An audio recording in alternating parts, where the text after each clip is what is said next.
श्रीपादराजं शरणं प्रपद्ये। सद्गुरुनाथ परमपिता परमात्मा श्री गोपाल बाबा महाराज की जय। श्रीपाद श्री वल्लभ चरितामृत लेखमाला, लेखक क्रमांक 43। अनोन्य भक्त तिरुमलदासांनी सांगितलेली धर्मसंस्थापना। शंकर भट्टास कानिपाकम येथे तिरुमलदासाकडे येऊन 1 आठवडा झालाय। आज दुपारी तिरुमलदासांकडून भोजन करून शंकर भट्टास पुढे कुरवपूरच्या दिशेने निघायचं आहे। गुरुवार आहे आणि सूर्योदय समयी गुरुचा होरा आहे। शंकर भट्ट भेटीनंतर बहुधा 90कडे झुकलेल्या तिरुमलदासांचे जीवन कार्य जवळपास पूर्णत्वास आले आहे। श्रीपादांनी त्यांना दिलेली जबाबदारी व्यवस्थित चोख पार पाडल्याच्या आनंदात तिरुमलदास शंकर भट्टास घेऊन ध्यान अवस्थेत आहेत।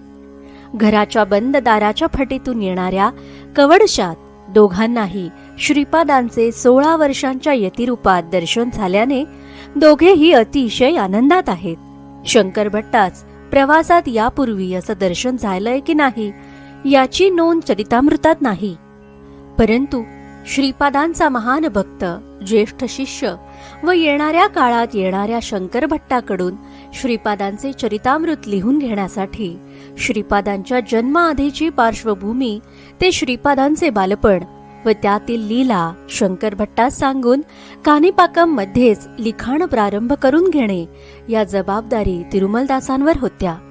गेल्या 7 दिवसात ते शंकर भट्टास अहोरात्र प्रशिक्षण देत आहेत।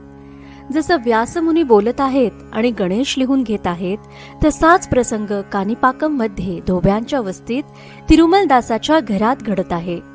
कारण बापनाचार्य, अप्पलराज, नरसिंह वर्मा आणि व्यंकटपय्या श्रेष्ठी या श्रीपादांच्या आवडत्या 4ही घरात मनोभावे सेवा केल्याने अशिक्षित तिरुमलदास योगी पदावर आरूढ होऊन ते शंकर भट्टास ज्ञान देत आहेत। नॉस्ट्राडामस, बाबा वेंगा भविष्यातील घटना फक्त ढोबळमानाने सांगतात, तिथं तिरुमलदास द्रष्टाभावाने साक्षात दत्तप्रभूंचे भविष्यातील नियोजन शंकर भट्टास सांगत आहेत। ते सांगतात, बेटा शंकर भट्टा, काही शतकांनंतर कलियुगाचा प्रभाव वाढेल। नास्तिकतेचे निर्मूलन करून आस्तिकता वाढावी म्हणून श्री प्रभू निरनिराळ्या लीला करून लोकांना अनुग्रहित करतील। श्री दत्तप्रभूंच्या भविष्यातील धर्मसंस्थापनाचे बीज श्रीपाद श्रीवल्लभांच्या अवतार काळातच दडले आहे। त्यांच्या अनुग्रहातूनच ते दिसणार आहे। तिरुमलदासांच्या या उद्गारात मोजून 5 वाक्य आहेत, ज्यातून कोणाला किती अर्थ काढायचे ते काढा। तिरुमलदास शंकर भट्ट भेट झाली 14व्या शतकात। ही भेट होऊन आज सुमारे 700 वर्ष म्हणजे 7 शतकं झाली आहेत व कलियुगाचा प्रभाव प्रचंड वाढला आहे। नास्तिकता भयानक टोकावर पोहोचली आहे। आजच्या या वातावरणात आस्तिकता वाढावी म्हणून श्रीपाद श्रीवल्लभ लोकांना अनुग्रहित करत आहेत। आजपासून बरोबर 30 वर्षांपूर्वी आजच्या चैत्र शुद्ध चतुर्दशीला श्रीपादांनी मला मध्यान्हकाळी गाणगापूरच्या पहिल्या भेटीत का अनुग्रहित केले ते आज तिरुमलदासांचे वरील उद्गार वाचल्यावर समजले। तिरुमलदासांचे पुढील वाक्य तर अतिशय महत्वाचे आहे। ते सांगतात की श्री दत्तप्रभूंच्या भविष्यातील धर्मसंस्थापनाचे बीज श्रीपाद श्रीवल्लभांच्या अवतार काळातच दडले आहे। दत्तप्रभूंचा भविष्यातील कार्यक्रम काय आहे तर तो आहे धर्मसंस्थापना। भविष्यात यासाठी कोण येणार आहे तर ते कल्की भगवान। हे धर्मसंस्थापनेचं बीज कशातून दिसणार आहे तर श्रीपादांच्या अनुग्रहातून।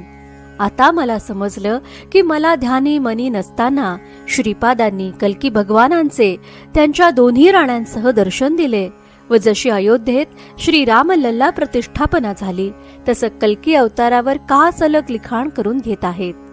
2 वर्षांपूर्वी दृष्टांतात शंबलच्या क्षितिजावर का सप्तर्षी दाखवले, ओंकार पठारावर का नेले, तेथील परशुराम स्थान, अगस्ती महर्षी स्थान का दाखवले, महालिंगाश्वराचे अशुतोष रूप, त्यांची ज्ञानवापी, जशी काशी विश्वेश्वराची ज्ञानवापी आहे तशीच मक्केश्वर महादेवीची ज्ञानवापी आहे, जिचं नामकरण जमजम असं झालं आहे।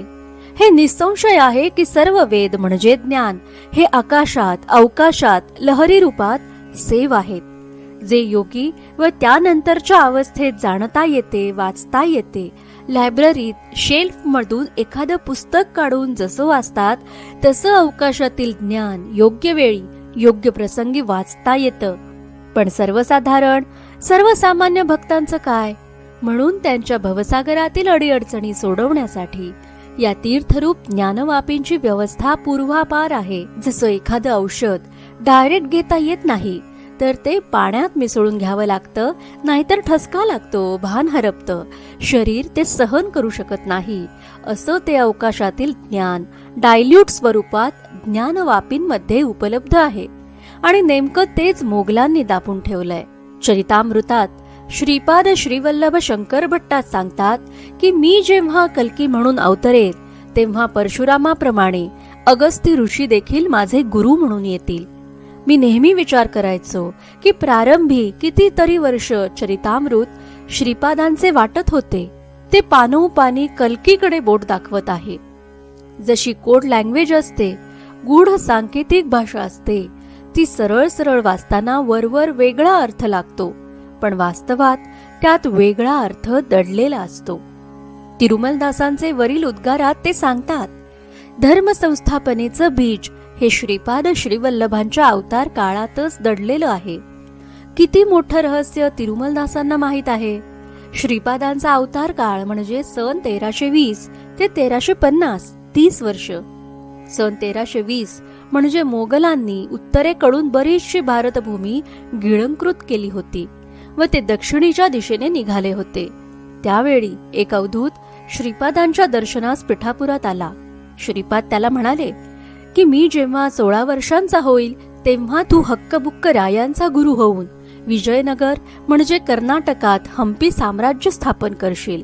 नंतर तू तंजावरच्या म्हणजे एकत्रित तामिळनाडू आणि केरळ या साम्राज्याचा अमात्य होशील व दैदिप्यमान इतिहास रचला जाईल.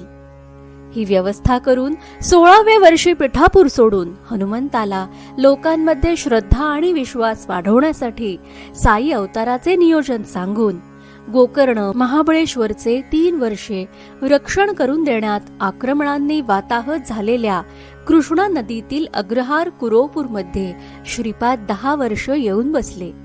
यादगीर, रायचूर, विजापूर, गुलबर्गा, हैदराबादच्या रेषेवर श्रीपाद श्रीवल्लभ येऊन बसले आणि त्यांनी आक्रमण थोपवलं. भक्त सेवक रविदासाकडे बिदरचे मोठे राज्य सोपवले. प्रसंगी नित्य गोहत्या होत असूनही त्याच्या राजवाड्यात गेले, गाणगापूर वाचवले. औरंगाबाद, उस्मानाबाद, आदिलाबाद, हैदराबाद या तडाख्याला तोंड देण्यासाठी माणिक प्रभू स्वामी समर्थ होत त्यांनी भूमीचे रक्षण केले. हेच ते त्यांच्या अवतार काळातील धर्मस्थापना नाही, तर स्थापित धर्माची संस्थापनेचं.